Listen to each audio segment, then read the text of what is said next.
Esse ano, lá no Congresso Brasileiro de Psiquiatria, eu assisti uma mesa redonda sobre álcool, cocaína e crack e evidências epidemiológicas de tratamento e prevenção embasando uma nova política de drogas.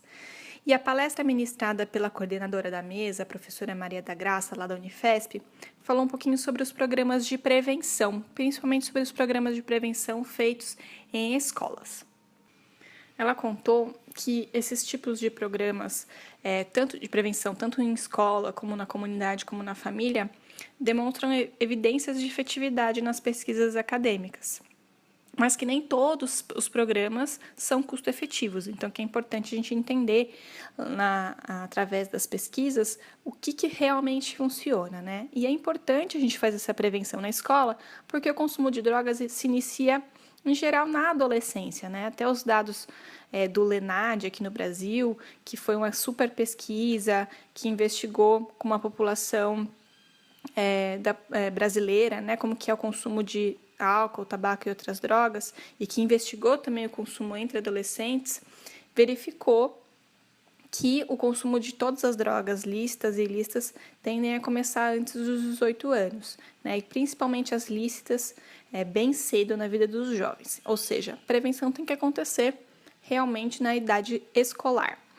Tem uma pesquisa, inclusive, que fala que nos Estados Unidos, para cada $1 investido em prevenção na escola, seja com treinamento de professor, com material, se economiza quase $18 em tratamento. Que coisa de louco, não?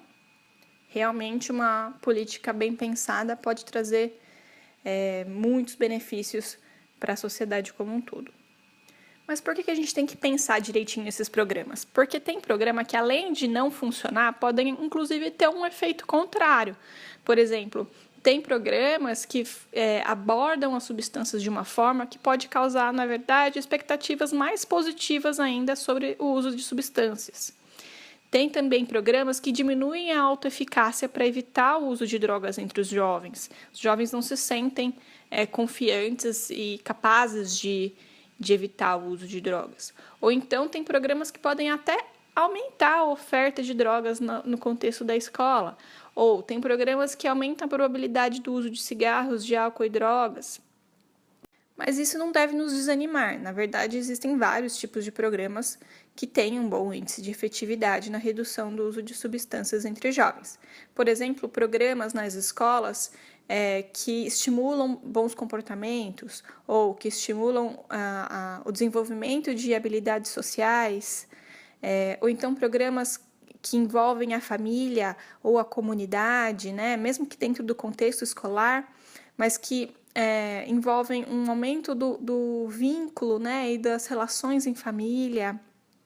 Enfim, existem alternativas, sim.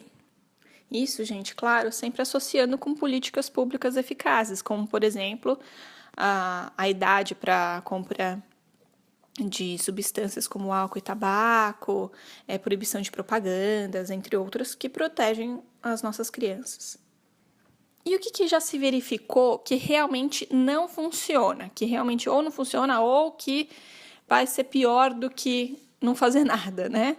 Então, uso de métodos não interativos, ou seja, como se fosse nós, profissionais da saúde ou professores detentores do conhecimento, passando uma informação para os jovens, tipo em palestras, que é uma coisa muito comum da gente encontrar aqui no Brasil.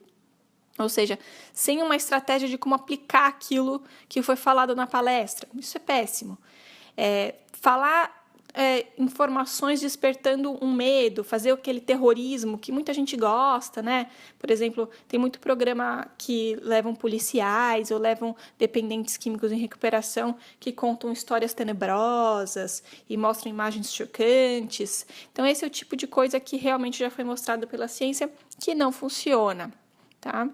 Ou então, de alguma forma, um programa que tenha interação com os jovens, mas que o diálogo seja um diálogo negativo, desestruturador, que não reforce no jovem a capacidade dele de escolha, de realmente ele ser efetivo diante da oferta de drogas, tá? Programas também que só visam uma construção aí de autoestima, de educação emocional, também não é suficiente, tá? Assim como programas que abordam só tomada de decisão moral, ou ética, ou valores, também não são suficientes. Vamos ver então o que realmente funciona, aquilo que na ciência a gente tem bons indícios de eficácia.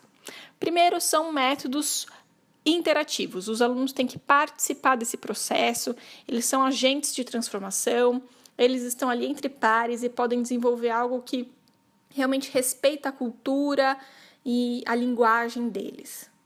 Precisa ser um programa estruturado e semanal, o que a ciência sugere é, em geral, entre 10, 15 encontros semanais. E sempre tem que ter depois um reforço durante vários anos, não são meses, vejam bem, são anos, tá? Então é um programa de longo prazo, não é uma palestra, um encontro com esses jovens que vai solucionar. Precisa, então, ser interativo, semanal, com reforços ao longo dos anos.